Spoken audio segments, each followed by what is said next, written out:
Hello, everyone. I'm just testing my mic. My name is SHO. I'm the CEO at Overtake. I'm super excited to be here at Basecamp in Dubai. Thanks for having me and for giving me the honor to present our product to you today.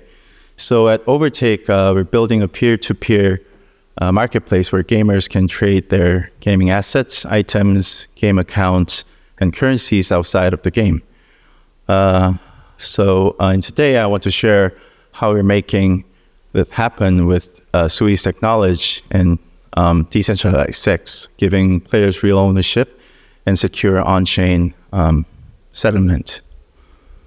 So there's a story that I want to tell today. I don't want this to be seen as a pitch. So it's really about why we started Overtake, and we've been seeing in this gaming industry and where we believe the gaming industry needs to go. So I'll walk you through our story, what the roads ahead looks like, especially with Sui's technology. And I'm also introduce my team briefly. And if you're curious, we prepared a short demo so that you can try it out yourselves.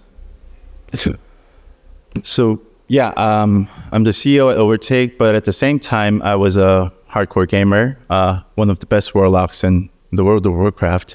I've led late raids and carried my friends through dungeons and maybe yelled a bit too much on Discord. And the League, I was a Gragas main. I played the mid lane, and in Valorant, I climbed all the way to even Immortal, playing Soba. And honestly, I've worked at BCG, EY, and LG and all that. But honestly, what made me really proud of is my gaming career in the past. And that's what shaped my thoughts about systems and fairness and what gamers actually care about. So let's go back a bit to the days when I completely obsessed with World of Warcraft. And in real life, I was working really hard to make money, but in my gaming life, I was spending it. So I had to feed my team with elixirs, potions, whatever we needed to survive the raid nights. But Blizzard did not let you buy gold directly inside of the game at the time with cash. So I had to rely on the third-party platforms like Itembay, Itemania, which were popular in South Korea. And I used it a lot. They were kind of the only option at the time, but still the only option in the present days. But the user experience wasn't really smooth. It worked, but it came with a lot of friction. So it was a really hassle to use that platform. So there were trust issues, a lot of scammers, a slow delivery of the items, and so on. And funny enough, these platforms are part of our family now, but back then I was just a frustrated gamer that were using these platforms. So a few of us from the raid team actually got together and started designing the platform ourselves. We got so excited and started spending like 1 or 2 hours a day designing the system, drawing the wireframe, and designing the user flow of the platform. The only problem we had was there was no engineers in the team. So we built on WordPress with, I don't know if you guys have ever heard of it, but there was a plugin called WooCommerce for non-engineers, but it didn't allow the P2P trading functions. So yeah, we failed really fast. And then I was back into the reality, back to long nights, back-to-back slides, building other people's businesses as a consultant. And then one day, a colleague of mine at BCG said, I've got a friend you should meet. And he was the team behind Itemania. I actually gave his right here. And I met this guy, and we met up, started talking, and it became, we started as a casual conversation, but it became a serious discussion. So we shared same frustration as a user and the platform, and the same dream of the vision, what this space could be. So eventually I did a pitch, and the Itemania has started to back me as an investor. They were the giant in South Korea and the United States as a P2P gaming asset trading, and their volume is around $700 million per year with 30 million users. And their trading volume was constantly growing, meaning that there was clear demand. But as we looked close, a few serious problems stood out, and the problems were much bigger than I thought. Firstly, players had no security on their trades. You could lose your item. there were a lot of scammers, so who were selling their gaming accounts to just revoke back the account and take it back. So there was no protection for the traders on these platforms. And secondly, game studios and publishers were losing control. They weren't earning any shares of the economy, and worsely, they couldn't track all the secondary market trades outside of their system. And third, marketplaces themselves were also exposed to constant fraudulent behaviors, leading to chargebacks and sometimes illegal pressure. So the system was really growing, and the economy outside of the game was really big, but no one was actually happy. So we thought, like, the problems looked really big, and was it worth to tackling these problems? But well, just look at the numbers. The secondary market of gaming assets, it's almost twice as large as the NFT markets that are already traded on Web3. And yet it's completely fragmented, unregulated, and there's no real ownership, no on-chain security, and no real infra tying it all together.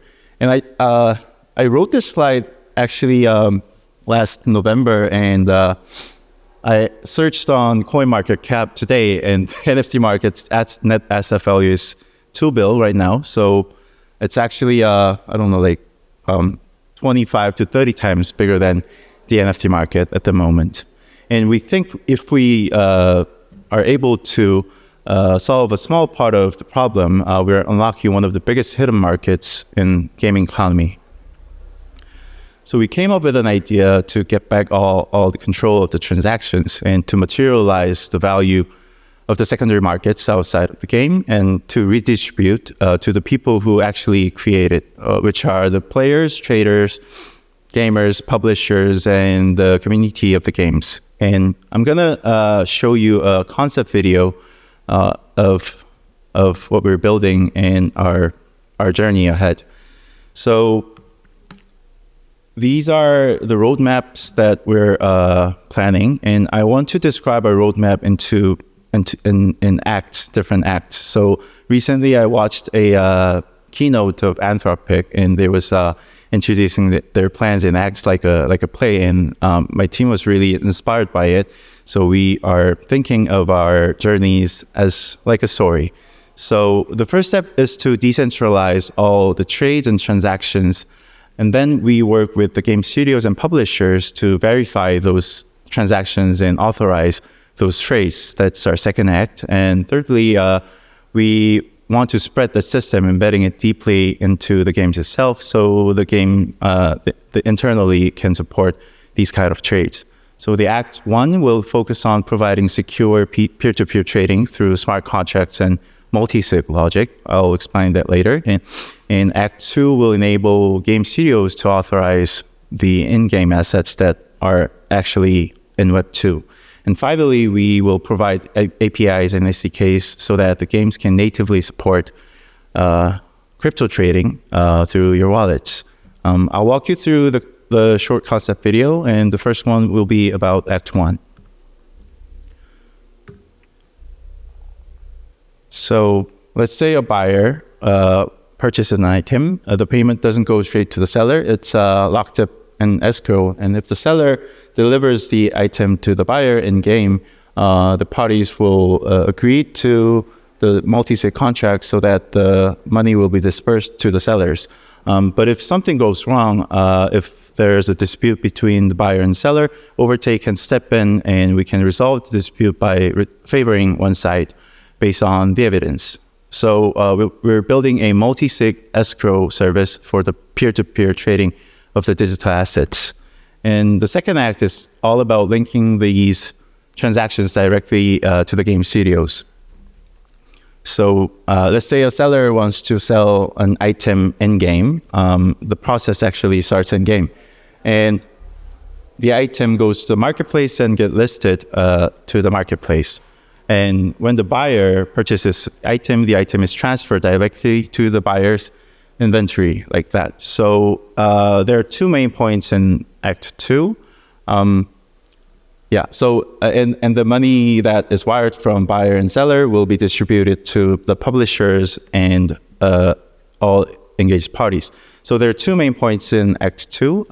Instead of relying on to the buyer actually confirming the transactions, the game server will itself become the source of truth. The off-chain oracle is replaced by a direct verifiable link to the game. And finally, Act 3.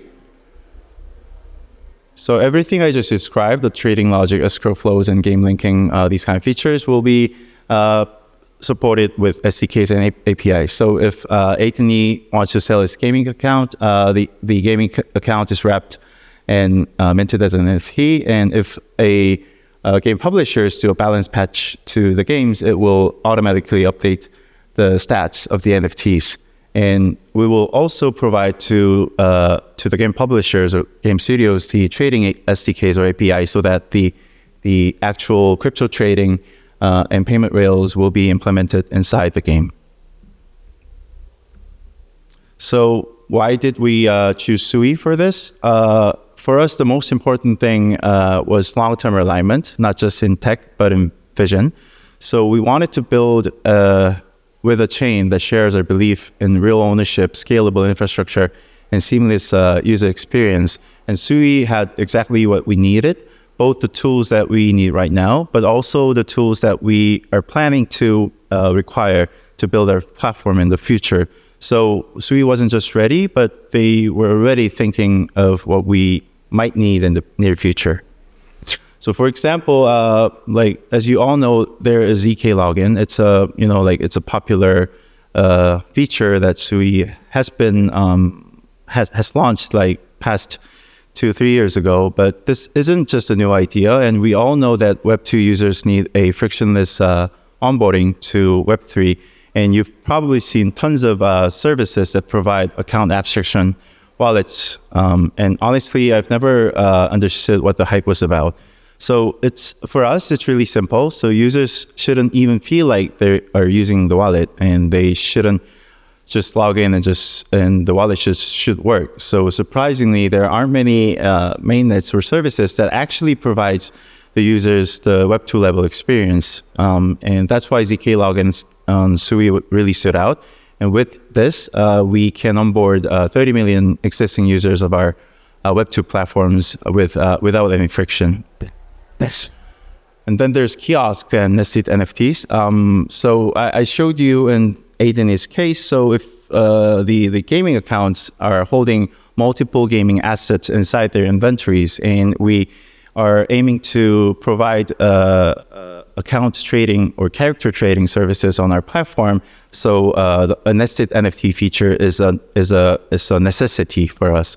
So but there were proposals like ERC 7401 or other Solidity proposals floating around. So these features are not just provided by Sui, but they have similar features in other mainnets. But what makes Sui so special is that it's not just about the tech. It's how they wrapped these kind of technology into a business use cases. So its stacks are the most use case driven. So you will understand what I'm implying if you're a builder in a Web2 industry like me.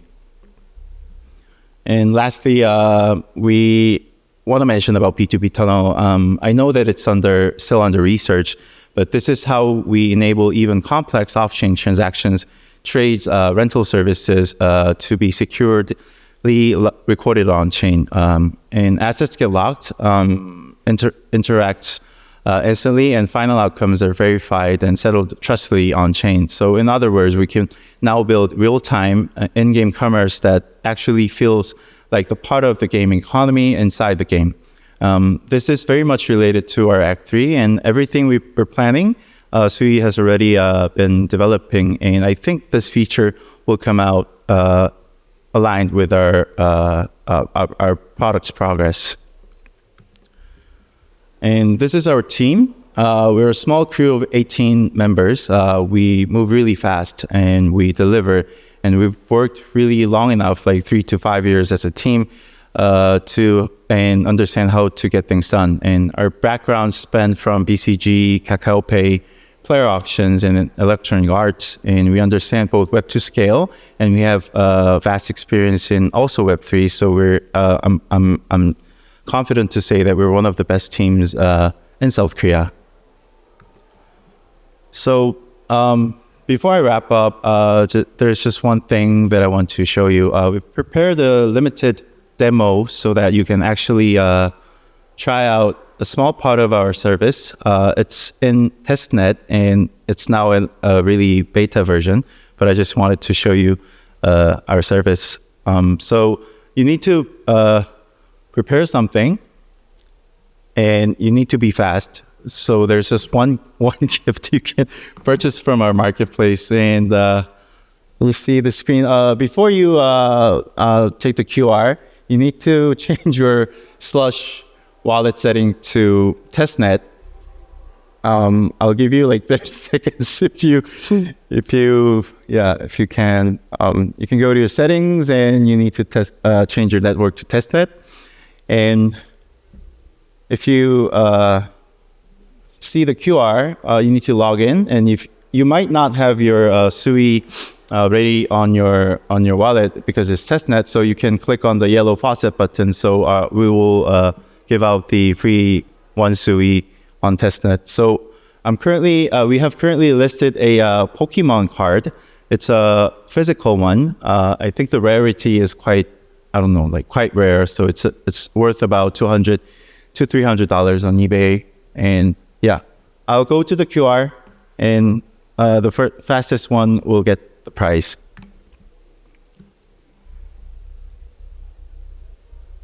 I'll just keep it on for like 30 seconds. If anyone purchases it, there's a chatting function which is integrated in our marketplace. So just let me know. I will personally deliver this physical card to you, and you can press approve so that the money in the escrow will be dispersed to me. That's the end of my story. And just one thing I wanted to mention is that I saw last year's Evan's speech, and Evan was mentioning that Sui was just at 1% last year. And it's been 12 months. They've been building their product, and now they have expanded, I think, tenfolds. And I want to mention that we're at 0.1% this year, and maybe next year you will see a big progress in our team. And thank you for having me here, and thank you for listening to my presentation. Thank you.